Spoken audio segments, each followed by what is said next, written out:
What a wonderful night of boxing. So many fights, but so little time to talk about them.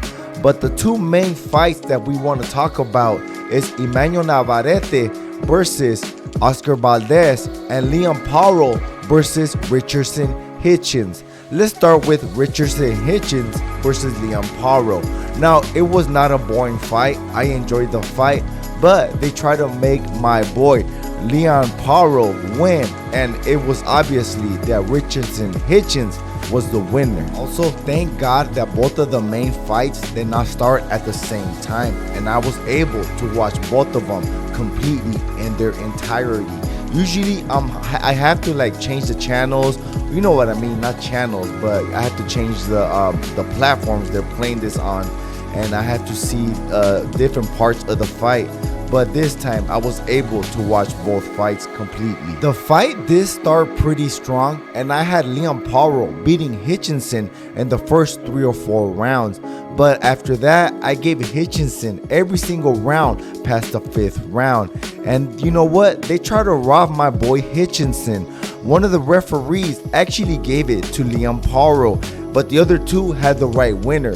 It was Hitchison. But the thing is, it was supposed to be a unanimous decision, not a split decision. So they try to do my boy Hitchison dirty. Now, at the post press conference, Hitchison did call out Teofimo Lopez, and that would be a great fight, but I really think that Teofimo Lopez will beat up Hitchison. I really don't think anybody can compete with Teofimo Lopez.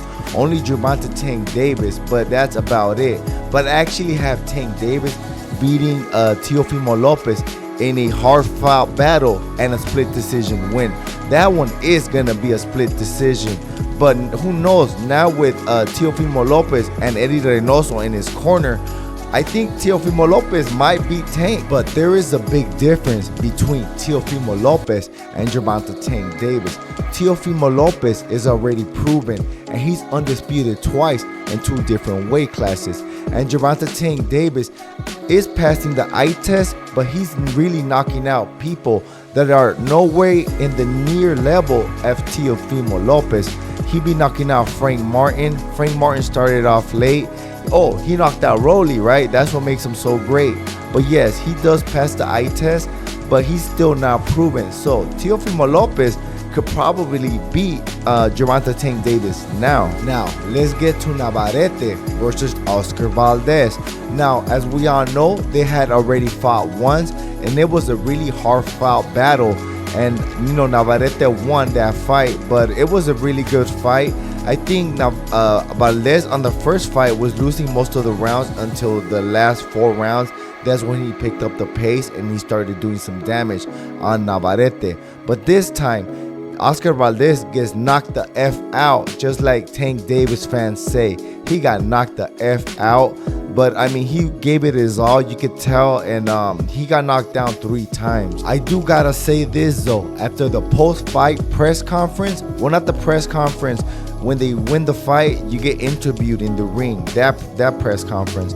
Well, Navarrete looked kind of fat, and everybody was saying that Navarrete came in heavy, so I really think that has something to do with why Oscar Valdez got knocked out so easy, and that's what happened, I believe. I mean, you do not have to be a genius to see the big size difference between Navarrete and Oscar Valdez.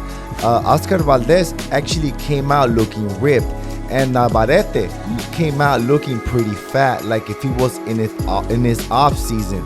He did look fat, and I was just tripping, but even the commentators after the post-fight press conference, they were stating these facts, and they were saying that Navarrete needs a Twinkie because he looked pretty fat. And I am actually a perfect person to actually state these facts because I'm a fit person myself. If you see my thumbnails on the right hand corner, that's me. I'm ripped. Well, now right now is winter and it's Christmas time, so I'm eating tamales and all that stuff. But when you're fat, you have a lot of energy, and when you're ripped, a lot of people think you're strong, but you're really not. You're really weak, and you don't have a lot of energy. You gotta conserve your energy. But if you have like some fat on you, that fat is energy, so you're not gonna get tired. like when you are ripped. When I'm ripped on summer and I'm shredded, I really don't have any energy to even get out of bed. Also, Navarrete did state that in their first fight, he had a hand injury. That's why he did not look so good. But this time, he said he was completely healed and he was throwing the left hand pretty strong. So that was the difference on the second fight. I know Valdez had his heart. He kept getting up twice or 3 times. No, he did not get up the third time, but the first 2 times he did get up, and you can tell the difference on the weight and then on the style that Navarrete fought. But guess what, guys? I ain't the biggest, I'm the baddest. And if you want to hop out your boy, throw $1 at the super thanks. I gotta roll. Peace. Let's go, champ!